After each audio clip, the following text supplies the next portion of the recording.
It's Wednesday, which means there's going to be some depth chart changes for the Florida Gators, and we're going to see what they should be on Locked On Gators. You are Locked On Gators, your daily podcast on the Florida Gators. Part of the Locked On Podcast Network, your team every day.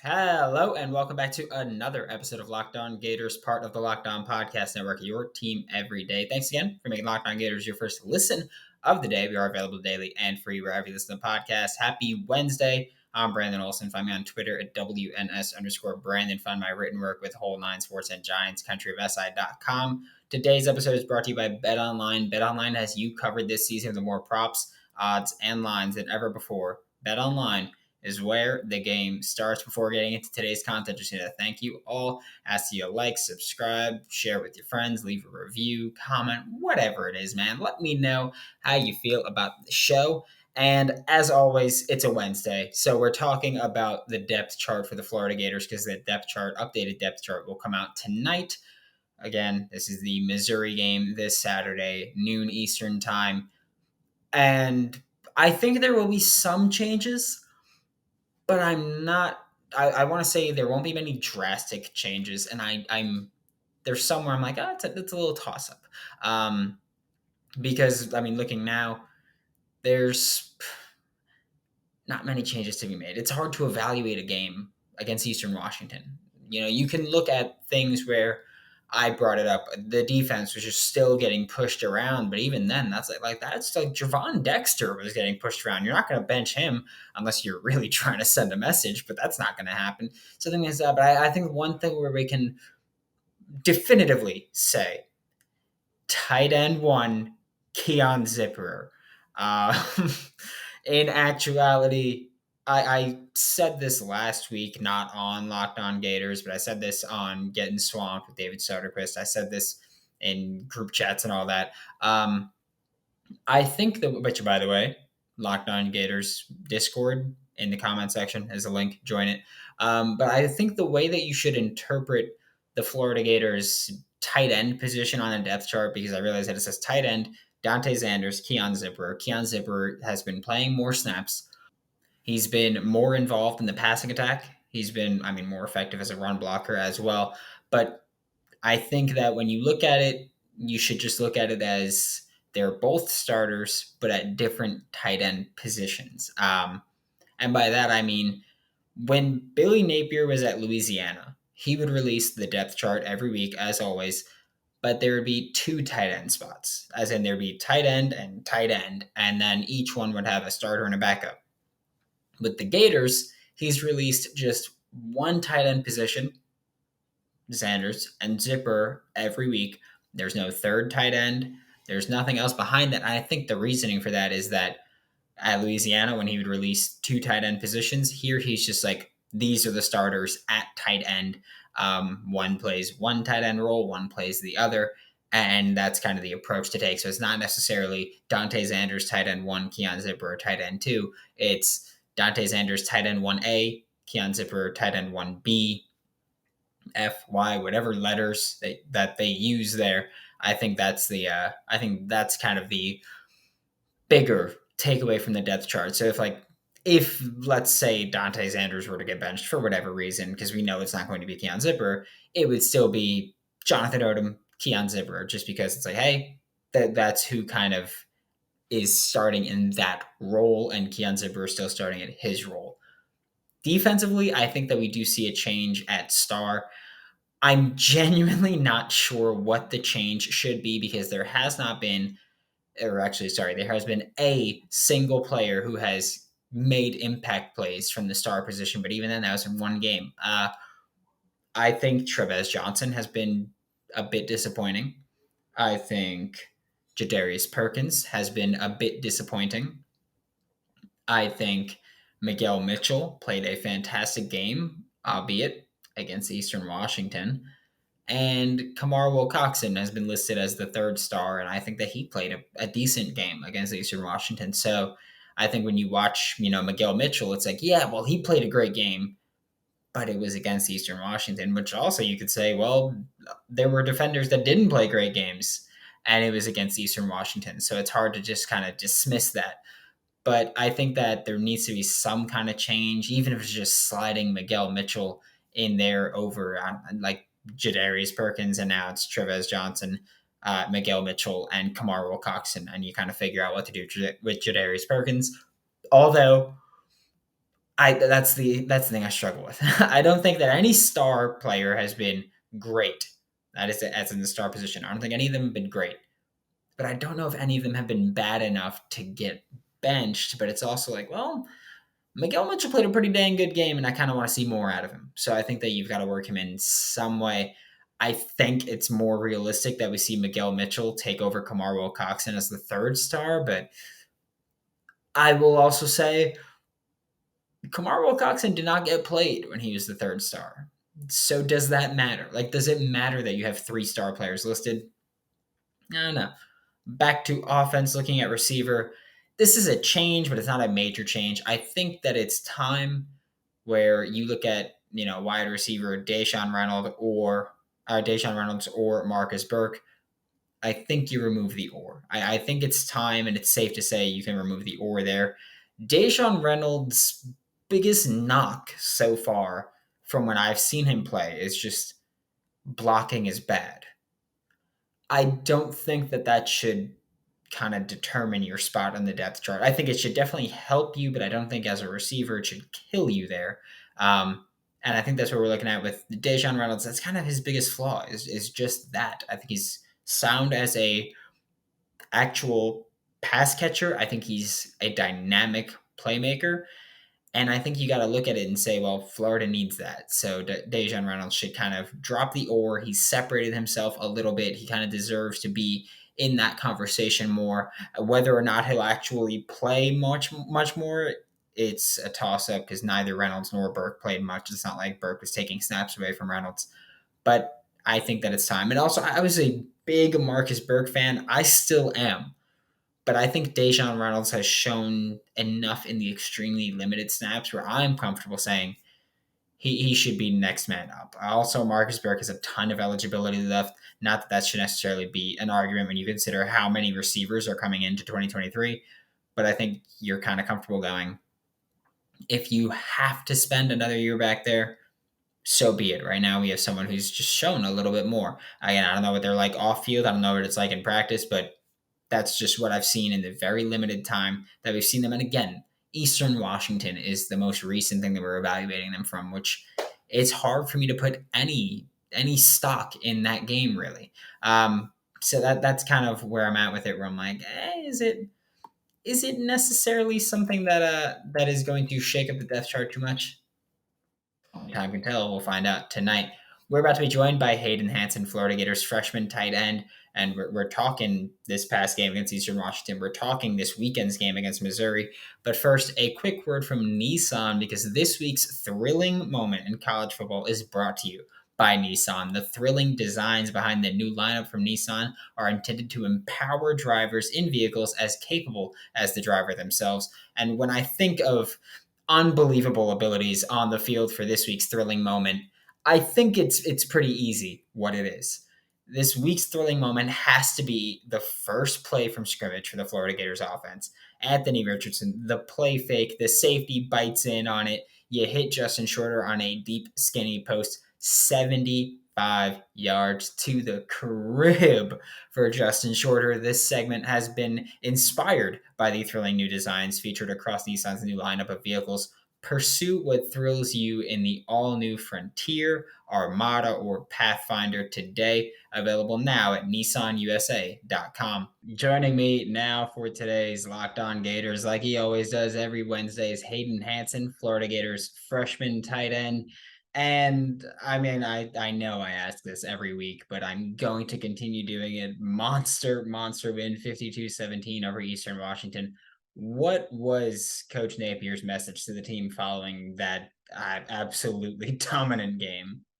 Yeah, so I mean, he started out with saying he knew it was an FCS opponent, but he said he could just tell by the way we came out in that game the tape was going to be cleaner, and it was. He watched it today, and it was way more clean. The execution was top level. Like you don't see those little mistakes you normally see, and regardless of the opponent, you didn't really see Florida beat Florida too much. So I mean, we're on the right track, and hopefully this carries over for a big game.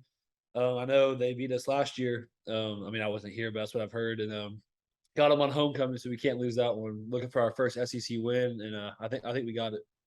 What kind of goes into that now? Because we're almost at halfway through the season. So what is it kind of like to see where Florida you guys were week one to where you are now? Like, what is that like watching those changes, and how do you kind of address those week by week? I'm assuming it's kind of like chipping away at little errors. Yeah, I mean, we have the new staff and stuff, and minimizing errors is going to be a little growing pain. And I think we're on the right track now. I think it's going to be a lot more clean from here on out, and it's possible to still get to where we want to get. But I mean, we have to take care of our business first. We have to win out, and then some other little things have to happen. But I mean, I think this whole team just wants to go out there and just win the rest of the games. I mean, this team is now. I'll tell you right now, the team leaders do not like losing. We got our player only meetings, and they emphasize that, and especially losing SEC games. We're 0-2. That we got a chip on our shoulder. So hopefully we start a little trend here after this game. So I'm looking forward to it.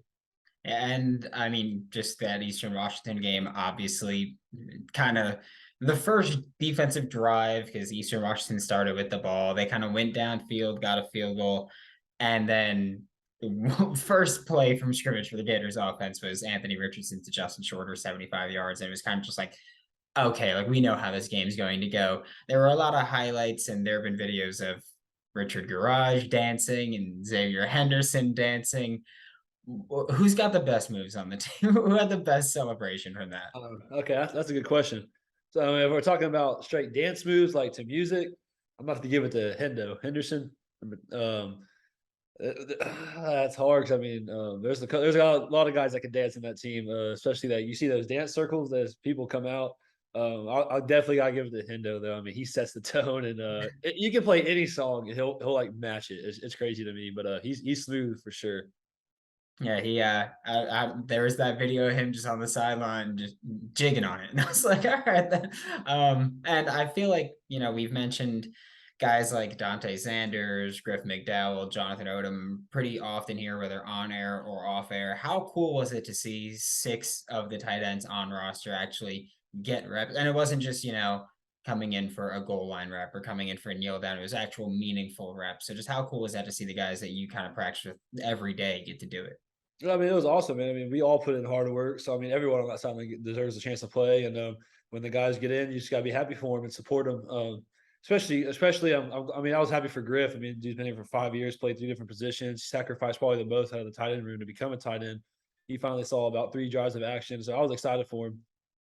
And I'm assuming that in practice you all get to work with each other in terms of working with different quarterbacks as pass catchers.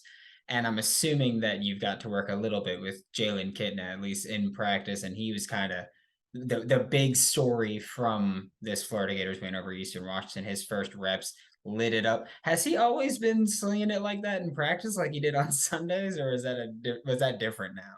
Yeah, I mean, the only difference is, I mean, he getting a lot more reps right now because Miller being out, and he's just ever since the more reps he's allowed, the better he's gotten. And I mean, he's talented now.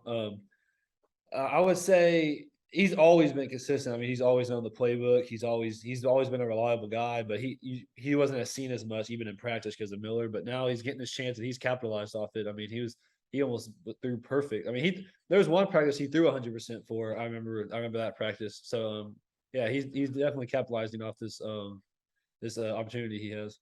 Yeah, and there was a wide receiver that kind of stood out from Sunday's game. It was Caleb Payday Douglas. What's your feel for him, and what's he been like just throughout this season? This is our first time seeing him as well on Sunday. Yeah, I mean, it was awesome. When he first caught it, I didn't even know like really who caught it, and I was like, "Oh wow, that's the scout team receiver right there!" Just torched the whole secondary, and he's gonna be special. He's at it's so like when like the freshmen go and get the defensive look. I mean, he's always challenging the secondary, and he's going to be a very special player. So I keep. The Florida Gators are currently 10.5 point favorites against the Missouri Tigers this Saturday.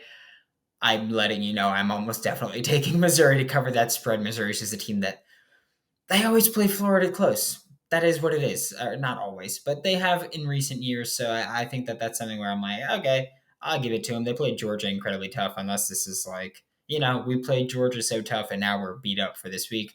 Who's to say? But you can put your say in BetOnline. It's your number one source for all of your betting needs and sports information. You can bet on football, basketball, baseball, soccer, hockey, tennis, table tennis, darts, pool, whatever you want to do. Find it on BetOnline. You can head to the website today or use your mobile device to learn all about the trends and action. Check out BetOnline. It's where the game starts. And now, how has kind of shifting to the Missouri game, how has this week been so far? I know that at the time we're recording this, it's Tuesday night, so it hasn't been long since the Eastern Washington game, but how has it been different so far, or at least felt different in terms of practice and preparation with the schedule obviously being shuffled around?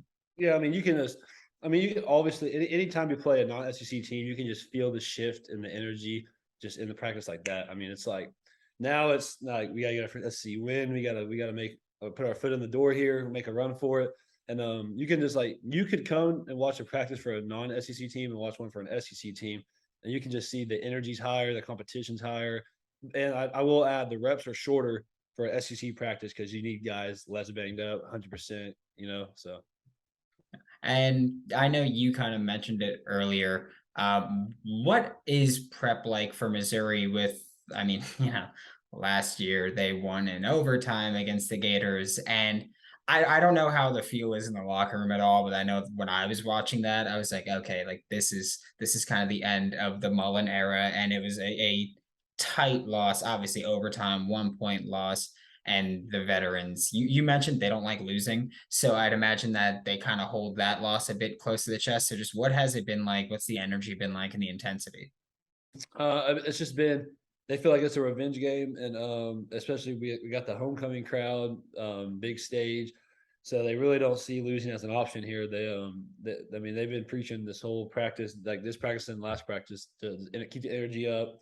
We gotta stay locked in. I mean, and the Georgia game when they played them, I mean, their head coach came on and said every SEC game is a hard game, close game, so you can't take anyone for granted. And I mean, they almost beat Georgia. So I mean, we just gotta take this practice serious. The energy has to stay up. I mean, the leaders do a great job of that. I mean, obviously the fans know who the leaders are. I mean, and they just keep leading the way. And once we get like minimize the errors in this offense and defense, we're gonna be a good team. I'm telling you, man. Yeah, and I mean the offense for now 2 games in a row has kind of been a bit of a well-oiled machine. Tennessee, there were few major miscues that we would have noticed. The offensive playbook looks like it's been opened up with Anthony Richardson getting more comfortable and more consistent. What are kind of the next big steps for this offense to kind of take its next step? Yeah, so I mean, when once AR gets that complete confidence in his throwing ability and his running ability, I mean, we're gonna be hard to stop. I mean, this offense is definitely just runs through him. So I mean, once he gets comfortable, which I think he showed last week, he is getting there. We're gonna be hard to stop. I mean, we all feed off of that guy, and he's one of those quiet leaders. I mean, he talks when he needs to talk, but he likes to just go out there and show it. And when he has a good game, we all have a good game. So I mean, and I mean, I like putting my fate in his hands. I trust the guy, so I feel good about it. Yeah, I'd imagine there are a few people who I'd rather be like, yeah, if I gotta go out there and have someone that could kind of light it up, it would be Anthony Richardson. And then I want to shift from Florida football right now and just honestly college football in general. You play tight end, obviously, with that position comes you have to be a runner, receiver, blocker. You have to be the mix of a wide receiver and an offensive lineman. Does it bother you when you see people like George Kittle who are kind of just relegated to playing offensive tackle at this point with the 49ers offense? Yeah, I mean, when I was getting recruited, there was always some colleges that were like, "Hey, you will offer you commit, put on 40, 50 pounds and come a tackle." I'm like, "Nah, man, I'm just not doing that. I'm not built like that. I'm not putting on extra weight that I don't need." I mean, there's everyone's always going to say that, but Tight ends are valuable, man, and I mean they were dying out, and they're kind of coming back now, especially with the new H position. We're pretty hard to deal with when you think about it, because I mean, you got a guy like me that's a wide, it's bigger, he can block, release down the flat, and you got an H that's more of a burner that it's gonna be a mismatch with the linebacker, and even the Y's with the height mismatch. I mean, there's you can just do so many things with a tight end, like it's insane. So I mean, to see like Kittle right now just blocking most of the time, it's like hurts my heart, because I mean we've seen what that guy can do. It's insane. So Yeah, is that something that like you and Arliss have spoken about? Because I mean, when you guys were coming in, it was you're the big blocking the Y, and Arliss is a wide receiver tight end hybrid. Is that something where you guys are just like, man, give us a year or two, and then it's going to be a problem? yeah, so I mean, when you get recruited, I mean, you look at a tight end, you're like, all right, he's an H or he's a Y. Arliss played receiver in high school, so I mean, he really is a receiver. He's getting used to the tight end position. I mean, you might see him a little later down the road this year, maybe split out or stuff. Because I mean, that dude can run. But yeah, um, you'll see a guy like me walk in and see a guy like Arliss, you'll know the difference. I mean, we just do like we have two different types of skill sets, and when you combine that, especially with Nager's offense and the 12 personnel, I mean, it's hard to prepare for. Yeah, that I mean, with how often Florida goes 12 personnel and how versatile it's been, it seems like an absolute nightmare. An absolute nightmare, especially with Keon kind of lighting it up lately. It just seems like I don't want to be any defensive coordinator that's got to go, yeah, they're going to run the ball a bunch. They're going to throw the ball, and it's going to be the same personnel. Every look you get, it's going to be the same thing. It's just, it seems like such a struggle to be a defensive coordinator against the Florida Gators right now. This was Hayden Hanson, Florida Gators freshman tight end. Catch him every week on Locked On Gators. Catch him every weekend on the field for the Florida Gators. And we'll talk to you again next week, Hayden. Thanks for making Locked On Gators your first listen of the day every day. We are available daily and free wherever you listen to podcasts. We'll be back tomorrow as it's crossover Thursday. We're talking Florida. We're talking Missouri. We're talking smack. That's what we're doing. If you want to check your second listen, make it Locked On SEC, hosted by Chris Gordy. Get the best coverage on the best university. And I mean, honestly, do you need more? Just check it out. It's got Florida Gators coverage in there. For Locked On Gators, I'm Brandon Olson. Don't forget to follow me on Twitter at WNS_Brandon. Find my written work with Whole Nine Sports and GiantsCountryofSI.com. And I'll see you all tomorrow.